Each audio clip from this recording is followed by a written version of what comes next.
A gente está aqui hoje com a Letícia Cleto, que é estudante de psicologia, já a caminho de concluir o curso, e ela vai conversar um pouco com a gente com o parecer, né, da psicologia sobre os ataques em escolas, tanto para quem faz esses massacres, ou ataques, não é mesmo?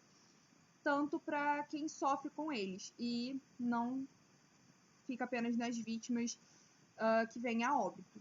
Então, Letícia, a gente vê quase um padrão assim na maioria dos ataques, que são ex-alunos das escolas que voltam para esse cenário. Como que a psicologia trata isso, né? Como que a gente vê o teor psicológico nesse retorno? Oi, Maria Fernanda. Muito obrigada pelo convite, né? Primeiramente, né? Não tinha como não agradecer, estou muito feliz. Mas vamos lá para a sua pergunta. Realmente, eu dei uma pesquisada, né, em alguns casos, e de 5 que eu pesquisei, acho que 4 eram, né, ou alunos da escola ou ex-alunos da escola. E, assim, é muito complexo, né, a gente pensar um pouco sobre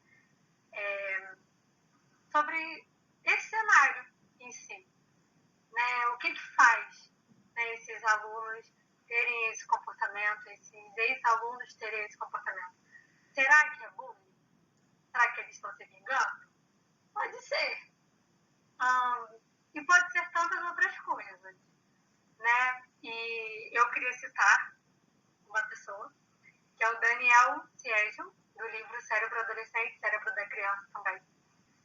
E ele fala algumas coisas, né, sobre essa questão, principalmente da criança e do adolescente. E uma das coisas que ele fala é sobre, que eu vou ler aqui, porque é uma citação meio grande. Fala assim, ó: somos 3 vezes mais propensos a sofrer ferimentos graves ou a morrer durante essa época do que na infância ou na idade adulta. Esse aumento no risco não acontece por acaso. Cientistas acreditam que venha das mudanças inatas em como o cérebro se desenvolve nesse período. Isso ele fala de acordo com os adolescentes. E assim, é muito de pensar, né, que a faixa etária que essas pessoas também estão. Um que eu vi, acho que foi em Realengo, se não me engano. Não, Realengo não. Foi em São Paulo, que aconteceu nesse ano. A pessoa que fez tinha 13 anos. Então, assim, e teve o de Columbine também, que tinha 18 anos, se não me engano. Então, tá nessa fase, né? Então, é muito sobre como o cérebro está se desenvolvendo também. Como que ele também está lidando com esse desenvolvimento do cérebro, digamos assim. E isso também fala um pouco dos vínculos que ele está formando, né? Por exemplo, o Daniel Siegelman também fala dos modelos de vínculo que existem. E o vínculo ele tem 4 bases. Ele fala que precisamos ser sentidos, estarmos a salvos e seremos sossegados para podermos nos sentir seguros. Então, onde que essas pessoas estavam? Né? Onde que esse adolescente, onde que essa criança estava? E nesse contexto dos ataques e dos massacres em escola também, né?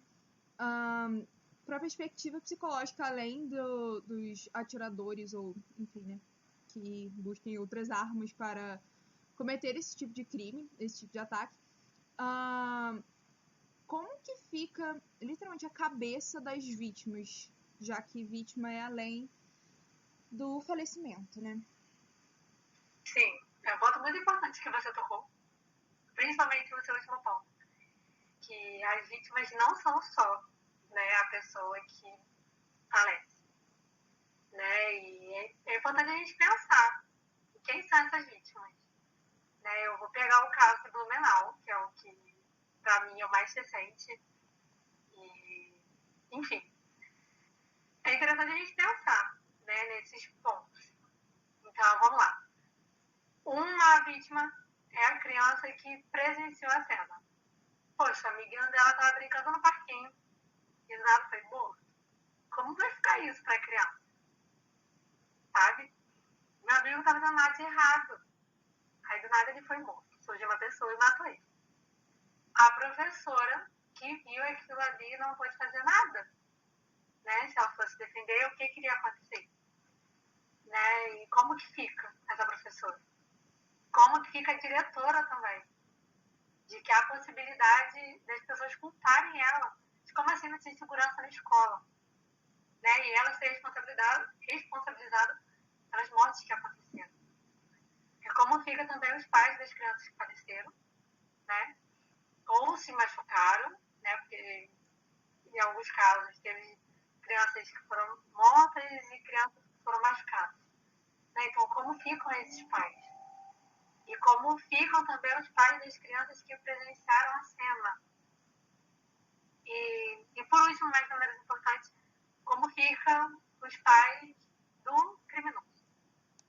Né? E eu estava conversando com uma amiga sobre esse tema e ela estava me falando sobre um filme que eu não consegui ver, mas que era Precisamos Falar sobre Kevin. E ela me falou um pouco sobre como que é esse filme, eu vou dar um spoiler, e fala um pouco sobre isso, sobre a vida da família do criminoso após o crime. Né? Então, ela não consegue emprego, é mandada embora, não consegue ir no mercado, não consegue fazer nada, né? Por um crime que não foram eles que cometeram. Então, assim, é importante a gente pensar nesses contextos. E, assim, aconteceu realmente. Columbine, por exemplo, eu anotei, né, porque eram vários casos. E...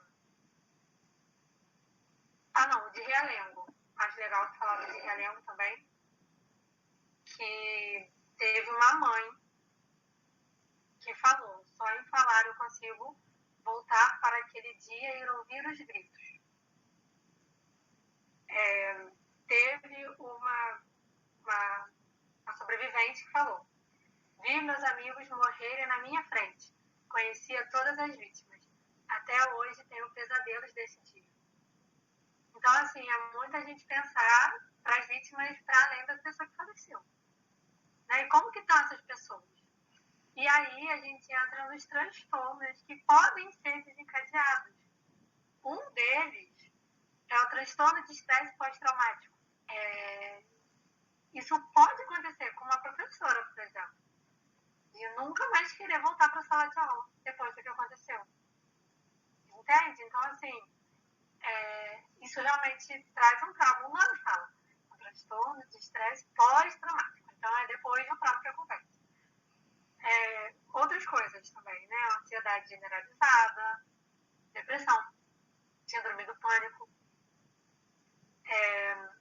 a fobia, que também é considerado ansiedade social. A principal diferença entre depressão, síndrome do pânico e transtorno de estresse pós-traumático é que a depressão é uma tristeza profunda sem motivo, digamos assim. Né? Então, é isso. A pessoa não quer levantar da cama porque ela não quer levantar da cama. E é. A síndrome do pânico, a pessoa tem um medo de, se eu levantar da cama, eu tropeçar, cair e morrer. É assim, entendeu? E o transtorno de estresse pós-traumático é algo mais pontual. Então, eu não consigo andar naquela rua. Eu consigo viver minha vida. Mas andar naquela rua, não. E isso são realmente impactos que trazem, né? Efeitos que trazem depois de uma eventualidade, né? Igual essa, um trauma igual esse. Perfeito. Você tá sem microfone. Deixa eu pausar a gravação aqui agora. Ficamos na mímica.